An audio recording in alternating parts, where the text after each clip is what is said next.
កូនខ្លាំងចឹងនៅជាមួយម៉ែឪមានគ្រួសារហើយនៅជាមួយម៉ែឪអត់ស្រឡាញ់ម្ដាយអត់ស្រឡាញ់ឪពុកទេព្រោះការខឹងឆ្លោះគាត់ដល់ពេលអត់ពីគាត់ទៅចាប់ផ្ដើមនឹកឃើញអនុស្សាវរីយ៍ស្ដាយសំណោះគាត់ចឹងមកថាពាក្យច្រើនទេដែល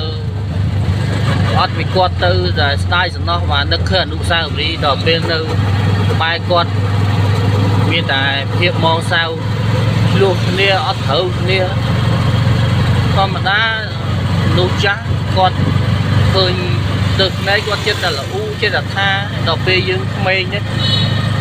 ចិត្តតែខឹងគាត់មួម៉ៅដាក់គាត់ពេលខ្លះតាមសួរហ្នឹងតាមស្លោឆ្អិនហ្នឹងផ្លេចនឹងទុកឲ្យគាត់ទៀតដោយសារអីដោយសារអាចចិត្តខឹងចិត្តមួម៉ៅដាក់គាត់ហ្នឹងមានគំនិតមួយថាបាច់ទុកឲ្យស៊ីឲ្យអីទេអាហ្នឹងណាកូនចឹងចង់រੂអត់ដឹងខ្លួនទេណាចឹងយើងបាននិយាយឲ្យស្រួលស្ដាប់ទៅអ្នកដែលមិនសូវជាគោរពឪពុកម្ដាយមិនសូវបានស្ដាប់ធម៌ទេគេច្រើនភ្លេចធម៌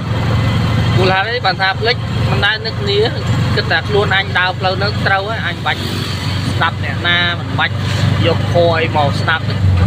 តែបើកូនគេអ្នកចេះដឹងគេច្រើនគេបាន